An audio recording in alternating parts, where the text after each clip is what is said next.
যাক আমি AC fundamental নেব। আর এসি ফান্ডামেন্টাল মধ্যে কিছু গুরুত্বপূর্ণ বিষয় আছে।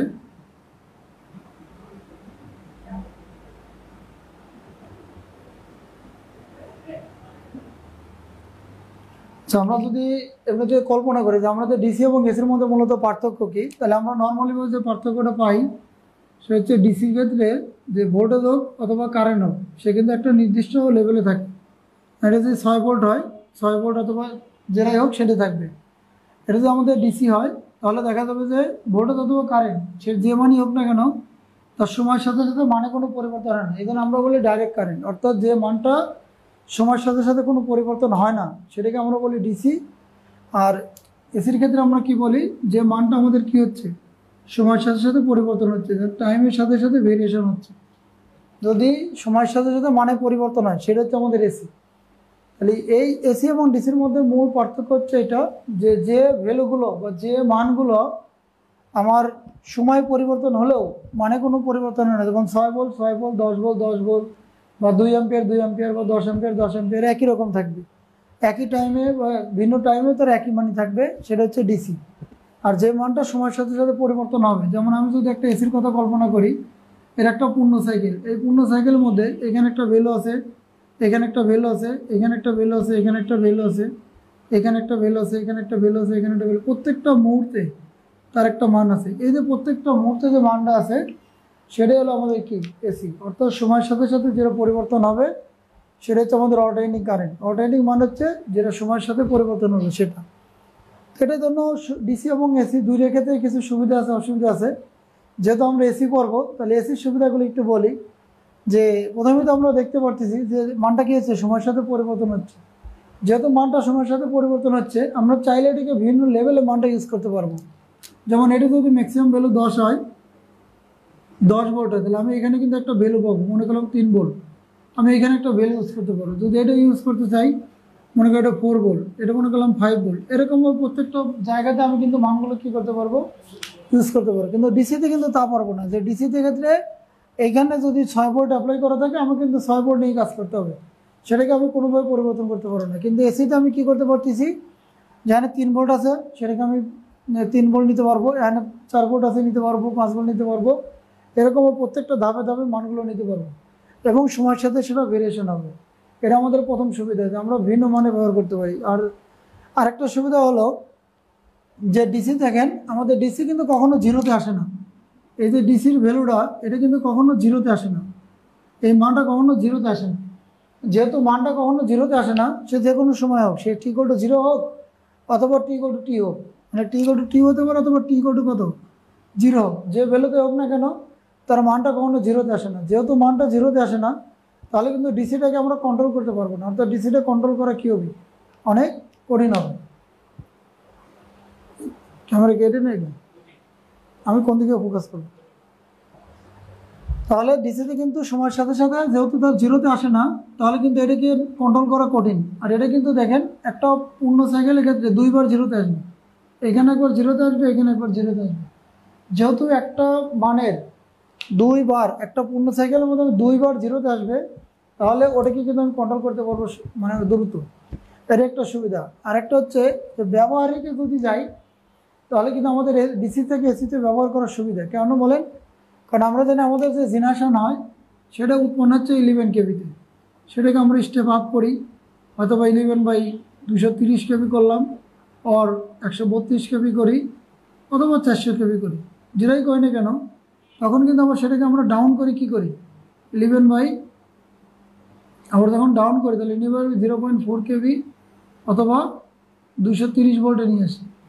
দেখেন এটা তো আমাদের উৎপন্ন যেটাই হোক না কেন, 11 কেবি হোক বা 10.5 হোক অথবা 7.5 হোক, সেটাকে আমরা স্টেপ আপ করতে পারি। এই ট্রান্সফরমার সেটা কিন্তু ডিসিতে করা সম্ভব না, এটা এসিতে করতে হবে। তারপরে এটাকে আমরা আপ করার পর আবার যখন আমরা মানে আমাদের বাড়িতে বা ব্যবহৃত জিনিসপত্র ইউজ করি, তখন কিন্তু আমরা আবার ওই 0.4 কে আনি অথবা 230 ভোল্ট আনি। তাহলে এই যে এটা যতটুকু আমি তাদেরকে আপ ডাউন করতেছি, এটা কিন্তু এসিতে সম্ভব, কিন্তু ডিসিতে সম্ভব না। সেক্ষেত্রে আমাদের এসির অনেক গুরুত্ব আছে। আর একটা সিগন্যালকে যদি আপনি ভাবেন যে সিগন্যালকে আপনি কাটবেন, তাহলে এই সিগন্যালকে কর্তন করা আপনার জন্য কঠিন হবে। আর এইখানে কিন্তু কর্তন করা অনেক সহজ হবে। যেমন আপনি যদি ভাবেন যে আমি এখানে যে কোনো একটা সূক্ষ্ম মান চাই, আপনি কিন্তু এসিতে পাবেন, কিন্তু ডিসিতে কিন্তু পাবেন না। যেমন দেখেন, আমরা যদি ক্রিকেট খেলা সবাই দেখি, যে ক্রিকেটের সময় একটা বলার যখন বল করে সেটা প্রায় 130 বা 35 বা 40 কিলোমিটার/আওয়ার বেগে। আবার একজন ব্যাটসম্যান যখন ব্যাট চালায় সেটা হয় 30-35। যখন সেরকমভাবে চলে যায়, ওই ব্যাটের কাছ দিয়ে যখন বল যায় তখন কিন্তু বোঝা যায় না যে বলটা ব্যাটে লাগছে কিনা। কিন্তু আমি যদি ওই সিগন্যালটাকে অনেক সূক্ষ্মভাবে কর্তন করি, তাহলে কিন্তু একটা টাইমে বা একটা সময়ে একদম সূক্ষ্ম একটা জায়গাতে আমি কিন্তু দেখতে পারি যে এরকম একটা মানে আমি নিয়ে আসার পর দেখতে পারি যে বলটা ব্যাটকে স্পর্শ করছে কিনা। ওই যে আলটা ওঠে আর কি, আলটা সিগন্যাল ওঠে, সেক্ষেত্রে আমরা ডিআরএসের মাধ্যমে দেখতে পারি। এই যে একটা সিগন্যালকে খণ্ড খণ্ডভাবে ভাগ করে একেবারে সূক্ষ্ম লেভেলে নিয়ে আসা যায়, সেটা কিন্তু আমার এসিতে সম্ভব। হয়তো ডিসিতে আরও একটু কঠিন হবে, কিন্তু এসিতে অনেক সহজ। এই কারণে আমরা কী করি, এসিড ইউজ করি। তো আমরা যদি এখানে নর্মালি দেখি যে একটা পূর্ণ সাইকেল, তাহলে এটা একটা আমরা পূর্ণ সাইকেল বলি। তাহলে সাইকেল মানে কি? সাইকেল হলো যে আমরা সকালে ঘুম থেকে উঠি, ওঠার পর আমাদের সকালের যে কাজগুলো আছে সেগুলো করি, আবার অফিস আদালতে যাই, বা যদি অন্য কোনো ছাত্র হয়ে থাকি তাই সেখানে যাই, বা আবার বিকালে আসি, আবার রেস্ট নেই, আবার সন্ধ্যার পর একটু হাঁটাহাঁটি করি, আবার করি, আবার এই যে ক্লাস করলাম, আবার পড়াশোনা করলাম, আবার ঘুমা গেলাম, আবার সকালে উঠে একই কাজ করি। যদি একই জিনিস বারবার পুনরাবৃত্তি করে তার নাম হচ্ছে সাইকেল। তো আমরা এটাকে কেন সাইকেল বলি? যে আমি তো দেখে নর্মালি দেখি, তাহলে আমরা কিন্তু দেখবো যে একটা এরম চলমান থাকবে। তো যেহেতু এটা পুরোটাই এরম চলমান থাকবে, তাহলে এর নাম হচ্ছে কি, সাইকেল। তাহলে সাইকেল হচ্ছে সেই জিনিস, যে জিনিসটা আমরা একের পর এক বারবার পুনরাবৃত্তি ঘটবে, সেটা হচ্ছে কি, সাইকেল। তাহলে এটা হলো আমাদের একটা পূর্ণ সাইকেল। এইখান থেকে এটা হলো কি, সাইকেল।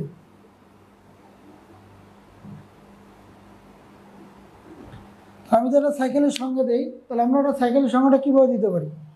আমরা বলতে পারি কোনো পরিবর্তনশীল রাশি, যেহেতু আমরা জীববিজ্ঞান পড়তেছি না, এই জন্য ব্যাঙের জীবন সাইকেল হবে না বা মানুষের জীবন সাইকেল হবে না, এটা হচ্ছে আমাদের বৈদ্যুতিক রিলেটেড, ভোল্টেজ কারেন্ট এ রিলেটেড। তাই জন্য বলেছি সাইকেল। যখন কোনো পরিবর্তনশীল রাশি, হতে পারে ভোল্টেজ অথবা কারেন্ট, শূন্য থেকে পজিটিভ দিকে বৃদ্ধি পেয়ে পজিটিভ সর্বোচ্চ মানে পৌঁছায়, আবার পজিটিভ থেকে হ্রাস পেয়ে শূন্য মানে ফিরে আসে, ঠিক বিপরীত দিকে যদি শূন্য থেকে নেগেটিভ দিকে বৃদ্ধি পেয়ে নেগেটিভ সর্বোচ্চ মানে পৌঁছায় এবং নেগেটিভ সর্বোচ্চ হ্রাস পেয়ে শূন্য মানে ফিরে আসে, তখন যে ওয়েভ বা তরঙ্গের সৃষ্টি হয় তাকে সাইকেল বলে। আমি আবার বলতেছি, যখন কোনো পরিবর্তনশীল রাশি, ভোল্টেজ অথবা কারেন্ট, শূন্য হতে পজিটিভ দিকে বৃদ্ধি পেয়ে পজিটিভ সর্বোচ্চ মানে পৌঁছায়, পজিটিভ সর্বোচ্চ হ্রাস পেয়ে শূন্য মানে ফিরে আসে, ঠিক বিপরীত দিকে শূন্য থেকে নেগেটিভ দিকে বৃদ্ধি পেয়ে নেগেটিভ সর্বোচ্চ মানে পৌঁছায় এবং নেগেটিভ সর্বোচ্চকে হ্রাস পেয়ে শূন্য মানে ফিরে আসে, তখন যে ওয়েভ বা তরঙ্গের সৃষ্টি হয় তাকে সাইকেল বলে। অর্থাৎ ফান্ডামেন্টালি যে প্রথম যে টার্ম, সেটা হচ্ছে সাইকেল কাকে বলে। আমি আগেই বলছি যে সাইকেল যদি আপনি সংক্ষেপে বুঝতে চান, তাহলে এই সংক্ষেপের কথা হচ্ছে যেটা বারবার একই ঘটনা ঘটবে তার নাম হলো সাইকেল। আর যেহেতু আমাদের এটা জীবন বৈচিত্র্য বা অন্য কিছু নয়, আমাদের বিদ্যুৎ সেক্টরের ক্ষেত্রে, তাই জন্য আমরা ভোল্টেজ অথবা কারেন্টের রাশি দেখে আমরা এখানে প্রকাশ করব। তাই যদি আমি সাইকেলের সংজ্ঞাটা লিখি, তাহলে কীভাবে লিখতে পারি?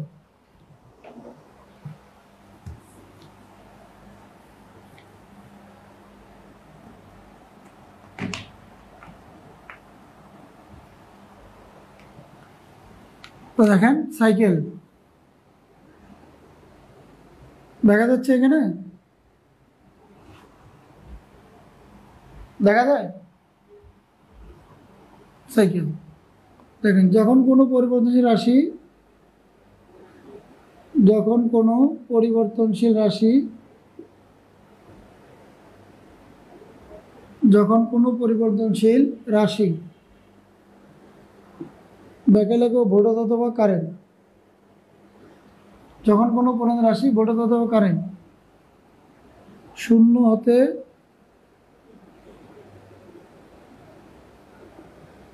পজিটিভ দিকে বৃদ্ধি পেয়ে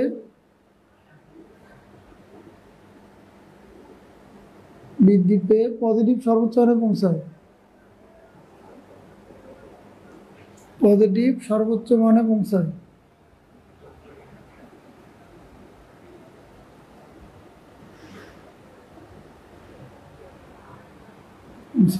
কমা পজিটিভ সর্বোচ্চ থেকে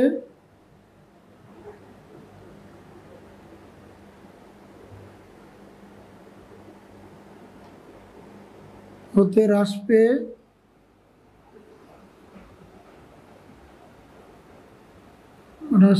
শূন্য মানে ফিরে আসে,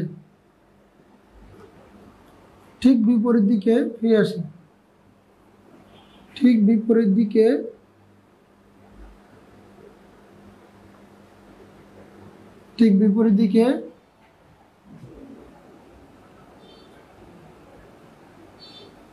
নেগেটিভ দিকে বৃদ্ধি পেয়ে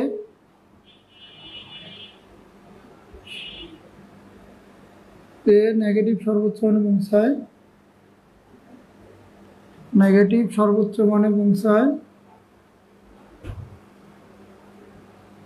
নেগেটিভ সর্বোচ্চ মানে পৌঁছায়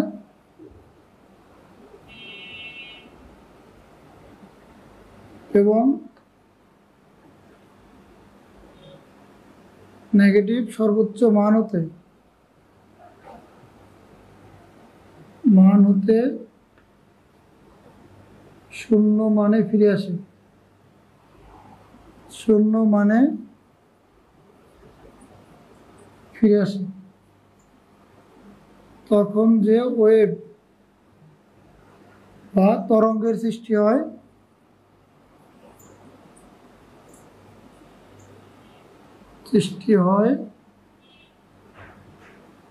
তাকে সাইকেল বলে।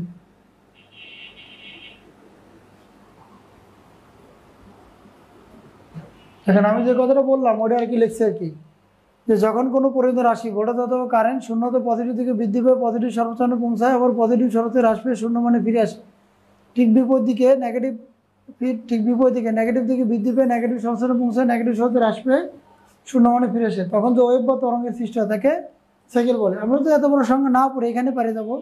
আবার এটি দেখেন যে যখন কোনো পরিবর্তন রাশি ভোল্টেজ অথবা কারেন্ট শূন্য থেকে পজিটিভ দিকে বৃদ্ধি পেয়ে পজিটিভ সর্বোচ্চ মানে পৌঁছায়, পজিটিভ সর্বোচ্চ হ্রাস পেয়ে শূন্য মানে ফিরে আসে, ঠিক বিপরীত দিকে শূন্য থেকে নেগেটিভ দিক বৃদ্ধি পেয়ে নেগেটিভ সর্বোচ্চ মানে পৌঁছায় এবং নেগেটিভ সর্বোচ্চ হ্রাস পেয়ে শূন্য মানে ফিরে আসে, তখন যে ওয়েভ বা তরঙ্গের সৃষ্টি হয় তাকে সাইকেল বলে। দেখেন তো এটা বোঝা যায় কিনা।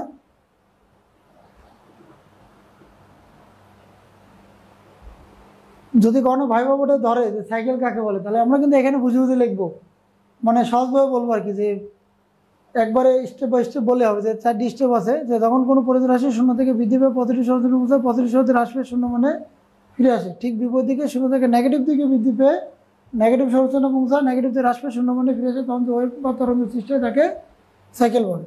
তাহলে আমরা একটা সাইকেল দেখলাম।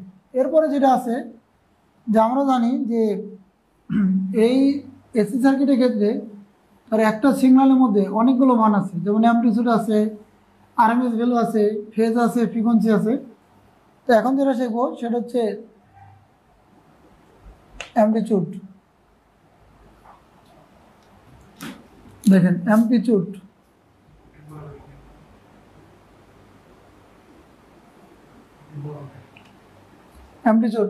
কাকে বলে বলেন? তাই আমরা জানি অ্যামপ্লিটিউড মান হলো চূড়া বা সর্বোচ্চ মান, অ্যামপ্লিটিউড মান হলো চূড়া বা সর্বোচ্চ মান। তাহলে যদি হয় তাহলে আমরা কি লিখতে পারবো যে কোনো পরিবর্তনশীল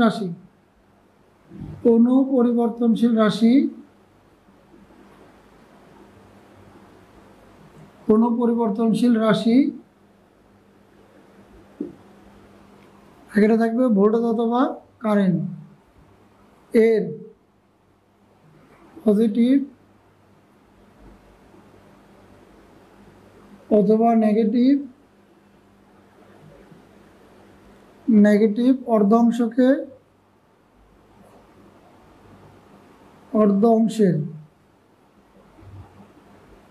অংশের সর্বোচ্চ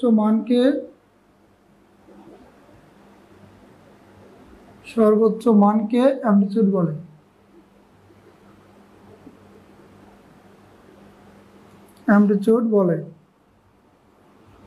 তাহলে কি বললাম খেয়াল করেন তো, যে অ্যামপ্লিটিউড মানে চূড়া বা সর্বোচ্চ মান বা ম্যাক্সিমাম ভ্যালু, আমরা এটাকে অ্যামপ্লিটিউডকে ম্যাক্সিমাম ভ্যালু বলি, আবার এটাকে সর্বোচ্চ মানও বলি। তাহলে অ্যামপ্লিটিউড হলো কোনো পরিবর্তনশীল রাশি, ব্যাগে লাগবে ভোল্টেজ অথবা কারেন্ট, যেহেতু আমরা দুটো রাশি নিয়ে কাজ করবো, একটা ভোল্টেজ এবং কারেন্ট নিয়ে, তাহলে কোনো পরিবর্তনশীল রাশি ব্যাগে লাগবে ভোল্টেজ অথবা কারেন্ট এর পজিটিভ অথবা নেগেটিভ অর্ধ অংশের সর্বোচ্চ মানকে অ্যামপ্লিটিউড বলে। পজিটিভ অথবা নেগেটিভ অর্ধ অংশের সর্বোচ্চ মানকে অ্যামপ্লিটিউড বলে। যদি আমরা এখানে একটা ওয়েভ আঁকাই এরকমভাবে, তাহলে এটা আমাদের একটা অ্যামপ্লিটিউড আছে, এটা হলো পজিটিভ অ্যামপ্লিটিউড, এটা একটা অ্যামপ্লিটিউড আছে, এটা হচ্ছে নেগেটিভ অ্যামপ্লিটিউড।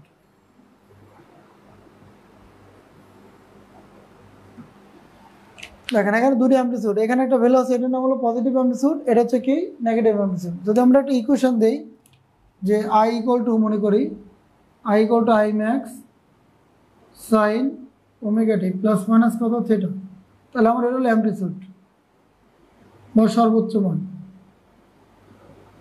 যদি ভোল্টেজ দেই V equal to V max sine omega T plus minus কত থিটা, তাহলে এটা ভোল্টেজের অ্যামপ্লিটিউড।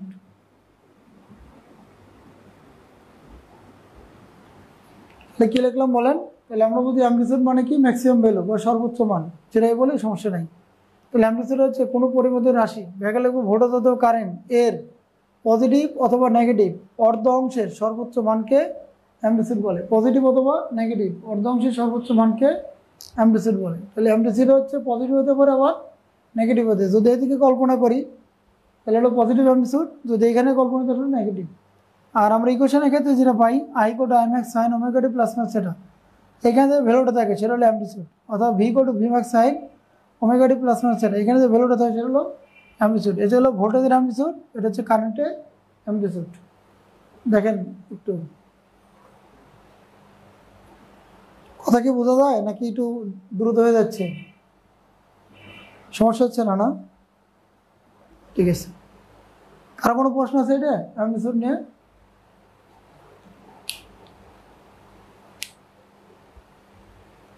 বলেন, কারো কোনো প্রশ্ন আছে কিনা?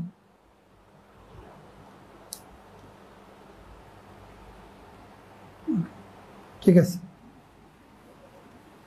এবার দেখেন আমরা যেটা পর যেটা আছে সেটা হচ্ছে অল্টারনেশন।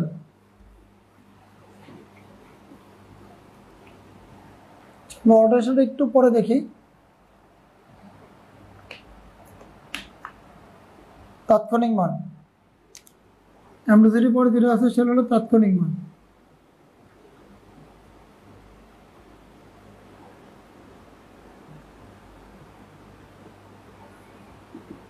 তাহলে কোনো পরিবর্তনশীল রাশি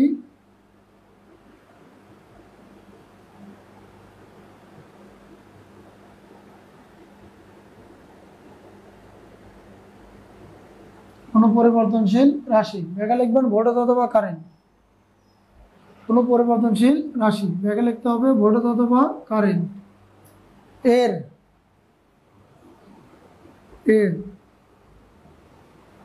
যে কোনো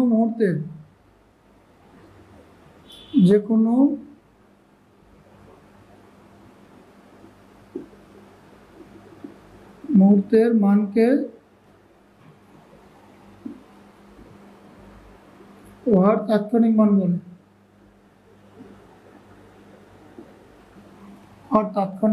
বলে।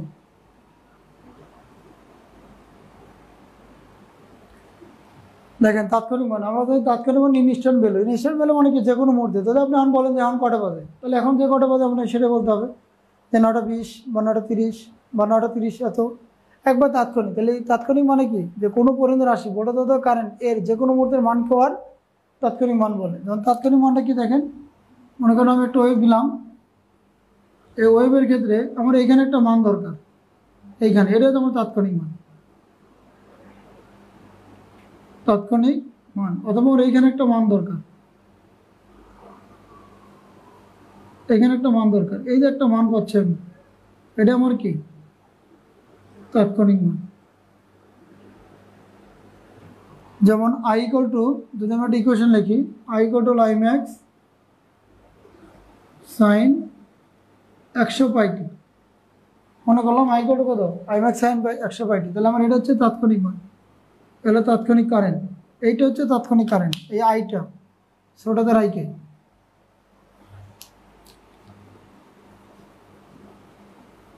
ইয়াকে ছোটদের আই অথবা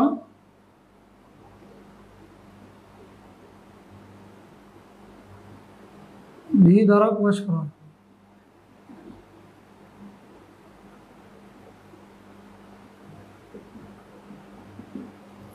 একে ছোটদের আই অথবা ছোটদের ভি দ্বারা প্রকাশ করে দিয়ে আই, এটা হচ্ছে আমাদের তাৎক্ষণিক মান।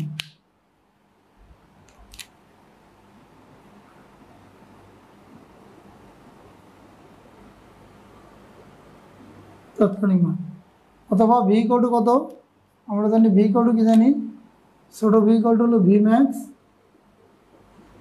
Sign 100πt। তাহলে এই ভিডিও হচ্ছে আমাদের কি তাৎক্ষণিক মান।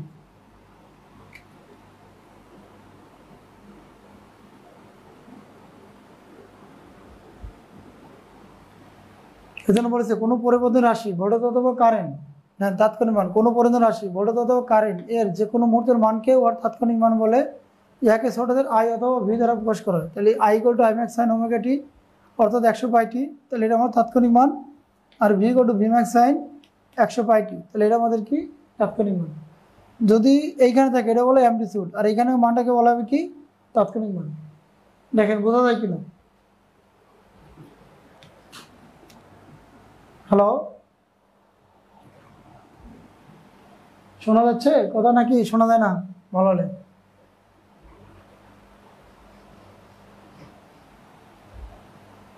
আচ্ছা ঠিক আছে। তাহলে আমি যদি এটাকে একটা উদাহরণ দিই, যে তাৎক্ষণিক মান একটা উদাহরণ দিই, তাহলে আরো ভালো বোঝা যাবে যে আমরা তাৎক্ষণিক মান হলে কিভাবে বের।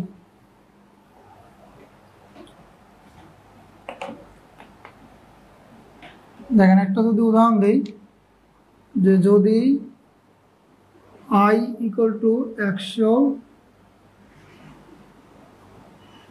100 সাইন 120πt এত অ্যাম্পিয়ার হয়, তবে টি ইকুয়াল টু 0.001 সেকেন্ড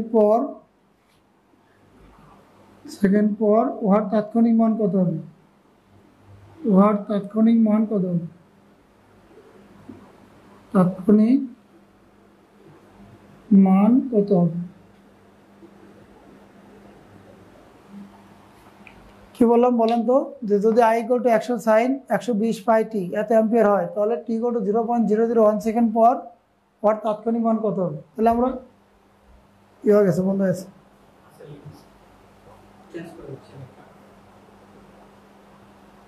কজন আছে চালু দেখতেছে না ফেসবুকে? কিরকম হচ্ছে ক্লাস? সমস্যা নাই।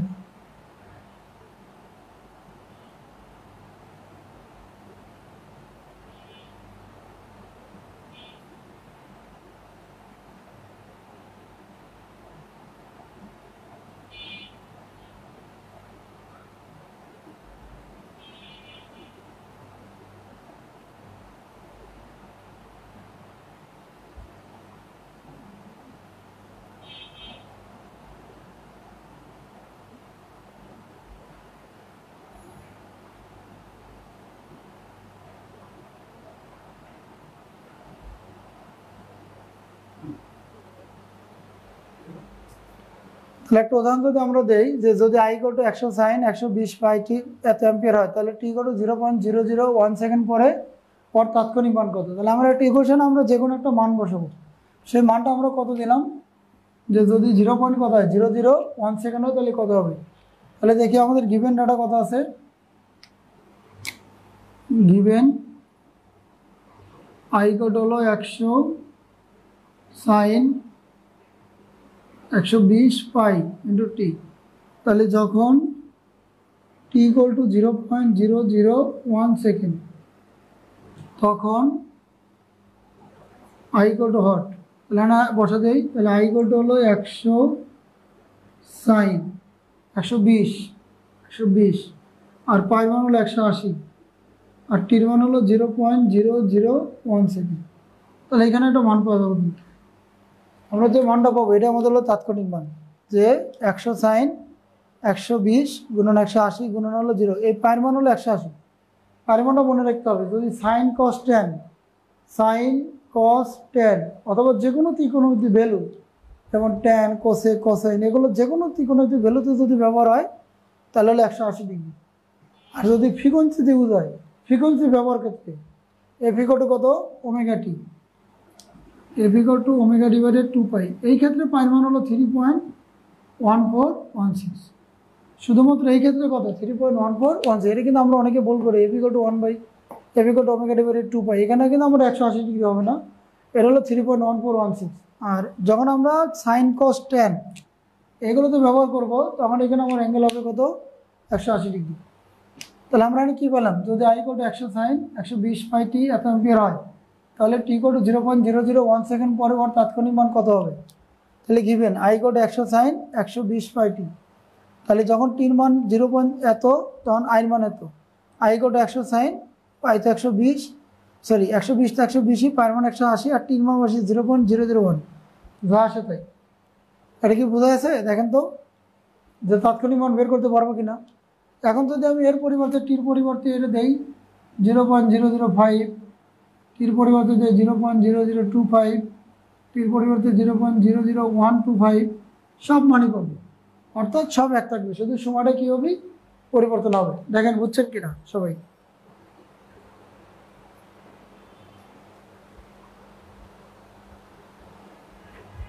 কি বোঝা যায় নাকি?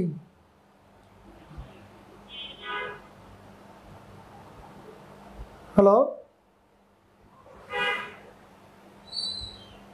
হ্যালো, তাহলে আমি কি যে কোনো টাইম দিতে পারবো, মানে যে কোনো টাইম দিয়ে আমি মানগুলো বের করতে পারবো কিনা, সেটা টির মান যে কোনো হয় তাহলে, হ্যাঁ তাহলে আমি যে মানটা বের করবো, হ্যাঁ যে মানটা বের করবো সেটা আমার কী হয়ে যাবে, তাৎক্ষণিক মান হয়ে যাবে। এজন্য আমরা সংজ্ঞার মধ্যে বলছি যে কোনো পরিবর্তিত রাশি যে কোনো মুহূর্তে যে মানটা পাবো সেটা হচ্ছে কি আমাদের তাৎক্ষণিক মান। তাহলে আমরা তাৎক্ষণিক মানটা দেখলাম, এবার যেটা দেখবো সেটা হচ্ছে অ্যাভারেজ ভ্যালু।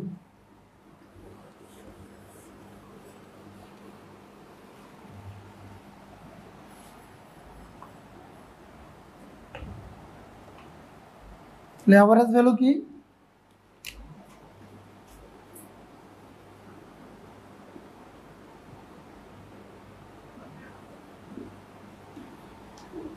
কোনো পরিবর্তনশীল রাশি, কোনো পরিবর্তনশীল রাশি, কোনো পরিবর্তনশীল রাশি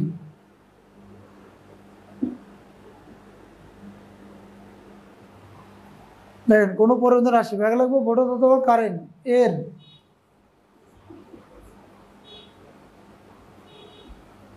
তাৎক্ষণিক মানসমূহের গড়কে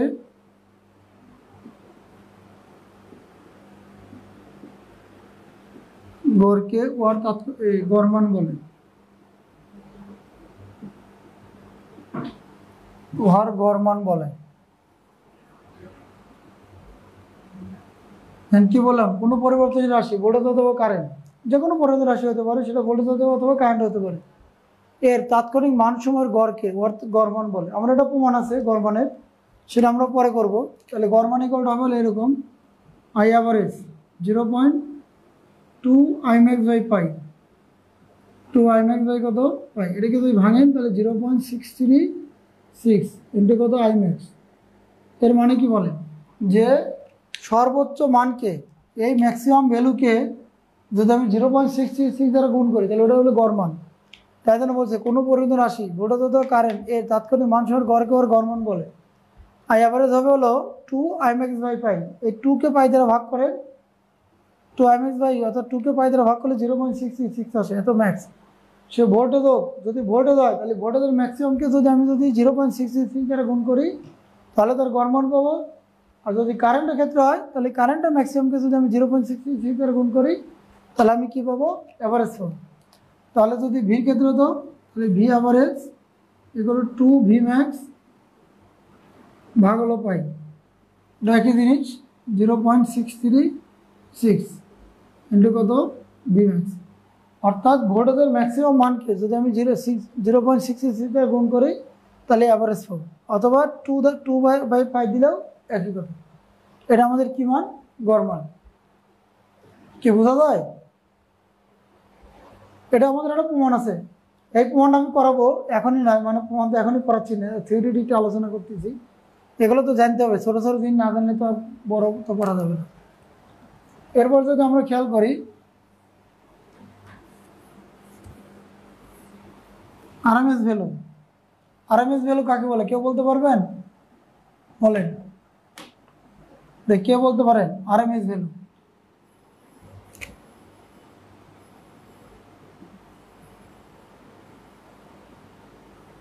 বলেন, কেউ বলতে পারবেন আরএমএস ভ্যালু কাকে বলে? মনে আছে কিনা?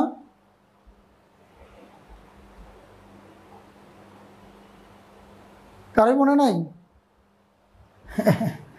এটা তো মানে, কিন্তু এর সংজ্ঞা আছে, সংজ্ঞা কারো জানা আছে কিনা? আছে? জানা নাই না? আচ্ছা, যদি জানা না থাকে বলে দেই। এটা দেখেন, খেয়াল করেন আমার হাতে দিয়ে, খেয়াল করেন যে কোনো পরিবর্তন, দেখেন কোনো পরিবাহের মধ্য দিয়ে, খেয়াল করেন কোনো পরিবাহের মধ্য দিয়ে, কে যেন কথা বলতেছে দেখো তো,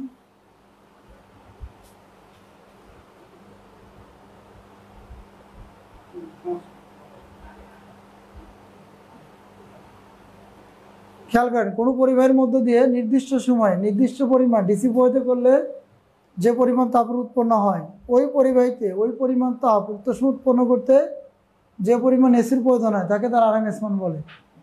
আরএমএস এর সংখ্যাটা একটু কঠিন আর কি, ভিন্ন টাইপের। আবার একটু খেয়াল করেন কোনো পরিবাহের মধ্য দিয়ে নির্দিষ্ট সময়ে নির্দিষ্ট পরিমাণ ডিসি প্রবাহিত করলে যে পরিমাণ তাপের উৎপন্ন হয়, ওই পরিবাহীতে ওই পরিমাণ তাপ উক্ত সময় উৎপন্ন করতে যে পরিমাণ এসির প্রয়োজন হয় তাকে তার আরএমএস মান বলে। তো এই যে আরএমএস ভ্যালু দেখেন, কোনো পরিবাহের মধ্য দিয়ে কোনো পরিবাহের মধ্য দিয়ে নির্দিষ্ট সময়ে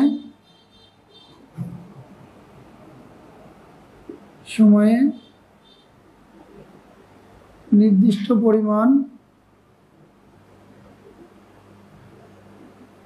ডিসি প্রবাহিত করলে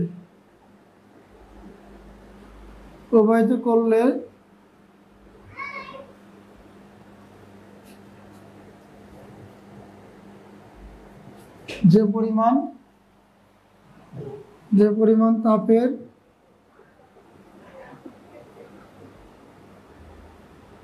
উৎপন্ন হয়, কোনো পরিবাহের মধ্য দিয়ে নির্দিষ্ট সময় নির্দিষ্ট না ডিসি প্রবাহিত করলে যে পরিমাণ তাপের উৎপন্ন হয়, ওই পরিবাহীতে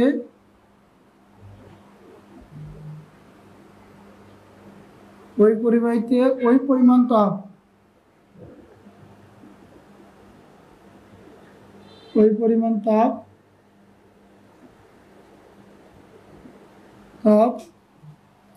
উক্ত সময়ে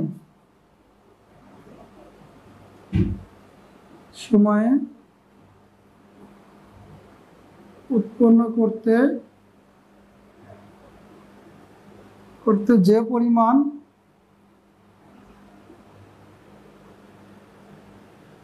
এসি এর প্রয়োজন হয়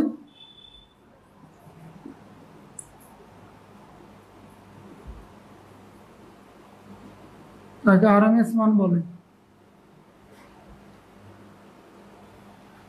দেখেন বললাম যে কোনো পরিবাহের মধ্য দিয়ে নির্দিষ্ট সময়ে নির্দিষ্ট পরিমাণ ডিসি প্রবাহিত করলে যে পরিমাণ তাপের উৎপন্ন হয়, ওই পরিবাহীতে ওই পরিমাণ তাপ উক্ত সময় উৎপন্ন করতে যে পরিমাণ এসির প্রয়োজন হয় তাকে তার আরএমএস মান বলে।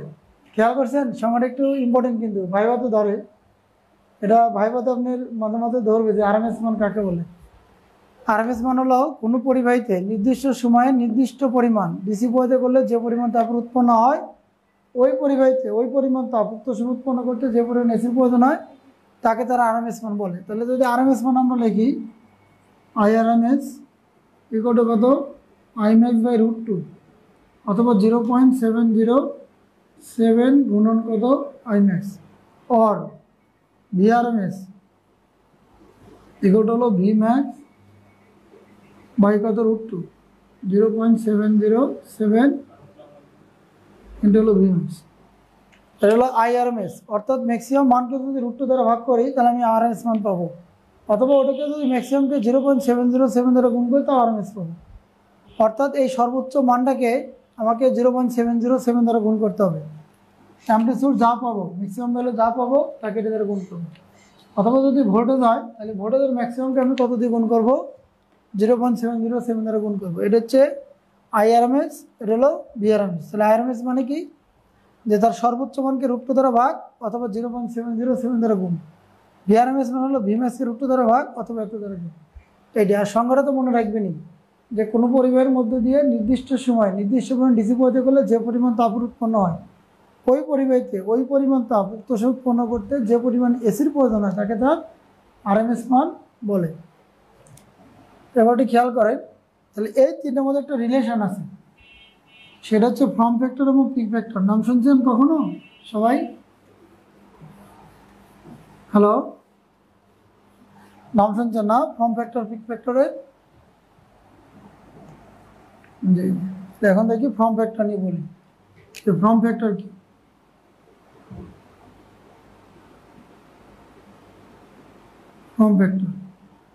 ফর্ম ফ্যাক্টর হলো আরএমএস ভ্যালু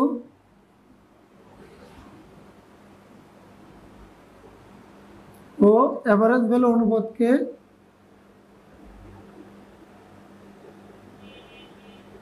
ভ্যালু এর অনুপাতকে কেউ ফর্ম ফ্যাক্টর বলে।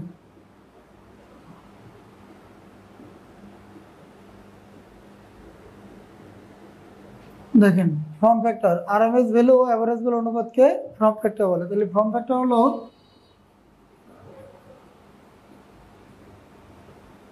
একটু RMS value divided average value.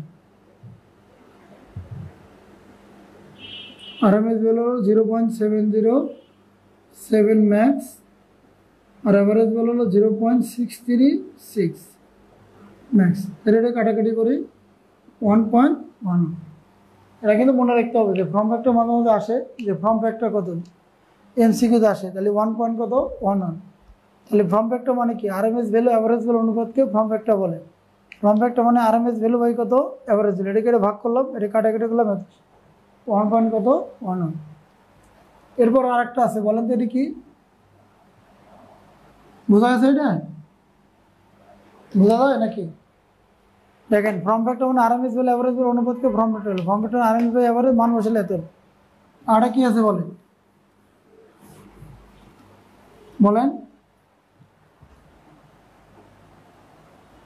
Form factor পরে কি আছে বলেন, বলে গেছেন? Peak factor. পিক ফ্যাক্টর মানে হলো ম্যাক্সিমাম ভ্যালু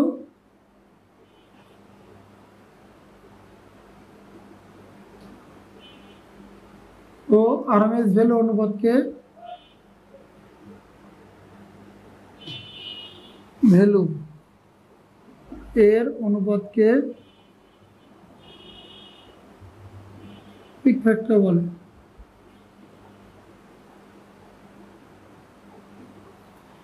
দেখো, peak factor maximum value RMS value অনুপাতকে পিক ফ্যাক্টর বলে। তাহলে peak factor equal to max value ভাগ হলো আরএমএস ভ্যালু। ম্যাক্স ভ্যালু মানে তো ম্যাক্সই, সে ভোল্টেজ হতে পারে, কারেন্ট হতে পারে। আরএমএস মানে 0.707 ম্যাক্স। এটা কাটাকাটি করলাম 1.414। এটা আমাদের পিক ফ্যাক্টর। তাহলে এখানে পিক ফ্যাক্টর হলো ম্যাক্সিমাম ভ্যালু আরএমএস ভ্যালু অনুপাতকে পিক ফ্যাক্টর হলো। তাহলে পিক ফ্যাক্টর মানে ম্যাক্সিমাম ভ্যালু আরএমএস, এটা কাটাকাটি করলাম এটা। এদের ফ্যাক্টর মনে রাখবো সবসময়, যে পিক ফ্যাক্টর এবং ফর্ম ফ্যাক্টরটা কি, আলাদা আলাদাভাবে মনে রাখবো। কেমন? তাহলে দেখেন, আমি অলরেডি কী কী শিখলাম। যদি প্রথমে দেখি তাহলে সাইকেল শিখলাম, তারপরে অ্যাম্প্লিটিউড শিখলাম, তারপরে তাৎক্ষণিক মান শিখলাম, তারপরে শিখলাম হলো অ্যাভারেজ ভ্যালু, তারপরে আরএমএস ভ্যালু, ফর্ম ফ্যাক্টর হলো পিক ফ্যাক্টর। যদি এটা আমি উদাহরণ দিই তাহলে কি হবে দেখেন তো।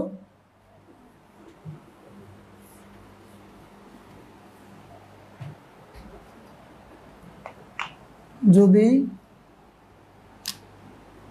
যদি ভি ইকুয়াল টু 300 সাইন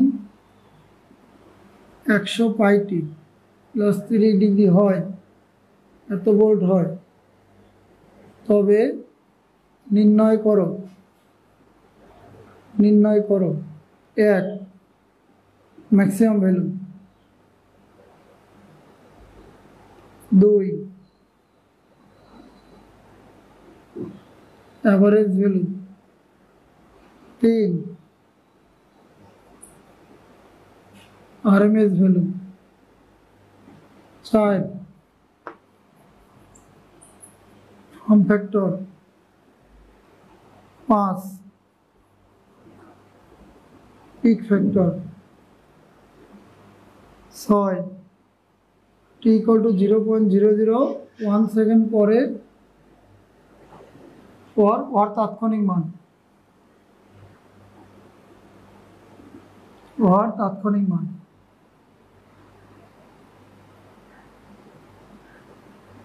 দেখেন মোটামুটি কিন্তু একটা অঙ্ক হয়ে গেছে যে যদি ভি ইকুয়াল টু এত হয় তবে নির্ণয় করো maximum value, average value, RMS value, form factor, peak factor, T equal to 0.001 second পরে ওর তাৎক্ষণিক মান। আর শেষে আমরা লিখে দিতে পারি 7 নম্বরে ফেজ অ্যাঙ্গেল,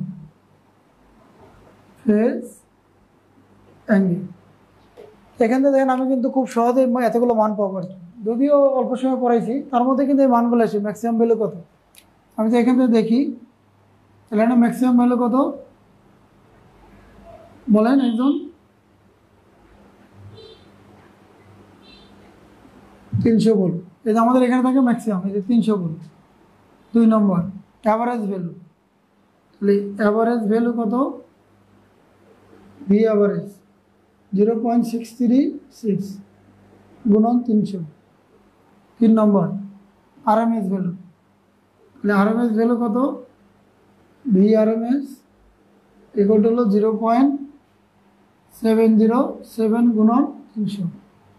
4 নম্বর form factor equal to form factor হলো আরএমএস ভ্যালু হলো অ্যাভারেজ, আরএমএস এর মান হলো এটা অর্থাৎ 1.1। এর হলো পিক ফ্যাক্টর হলো ম্যাক্সিমাম বাই কত? আরএমএস, ম্যাক্সিমাম হলো 300, আরএমএস হলো 0.707 গুণন 300, 1.414। এরপর হলো টি ইকুয়াল টু 0 সময়ের তাৎক্ষণিক মান চাইছে। দেখেন এটা হলো টি ইকুয়াল টু 0.001 সেকেন্ডের তাৎক্ষণিক মান, এখানে বসা দেন। সুতরাং 6 নম্বর যখন টি ইকুয়াল টু 0.001 সেকেন্ড তখন ভি ইকুয়াল টু হট, এখানে বসা দেন। তাহলে ভি সমান 300 সাইন 100 পাই টি, 100 তো 100, পাই মান হলো 180 মানে 0.001 যা আসে তাই। আর ফেজ অ্যাঙ্গেল কত বলেন? Phase angle theta equal to হলো 3 ডিগ্রি। শেষ। তাহলে দেখেন একটা অঙ্কে আমি অনেকগুলো মান পাই গেলাম, ম্যাক্সিমাম ভ্যালু পাই গেলাম, অ্যাভারেজ ভ্যালু পেলাম, আরএমএস ভ্যালু পেলাম, ফর্ম ফ্যাক্টর পেলাম, পিক ফ্যাক্টর পেলাম, টি ইকুয়াল টু 0.001 সেকেন্ড আমি ভোল্টেজ পেলাম, আর হলো ফেজ অ্যাঙ্গেল পেলাম। তাহলে কিন্তু একটা এসি থেকে একটা মোটামুটি ফান্ডামেন্টাল একটা অঙ্ক হয়ে গেল। অনেক সময় এই টাইপের অঙ্ক আসে পরীক্ষাতে, আমি সংখ্যার সাথে সাথে একটা অঙ্ক সলভ করলাম। তাই বোঝা যায় কিছু না? বোঝা যায় না সবাই? আচ্ছা মনে হয় আজকে এই পর্যন্ত রাখবো আর কি। আমি তো ব্যস্ত থাকি খুব, জানেন তো সবাই, মানে হ্যাঁ অনেক ব্যস্ত থাকি, ওই অল্প একটু সময় দিতে পারলাম। যাক আপনাদেরকেও ধন্যবাদ, মানে কিছুই না শিখেও এতক্ষণ ধরে ছিলেন এই কারণে আর কি। ঠিক আছে সবাই, ইনশাল্লাহ পরে দেখা হবে এবার।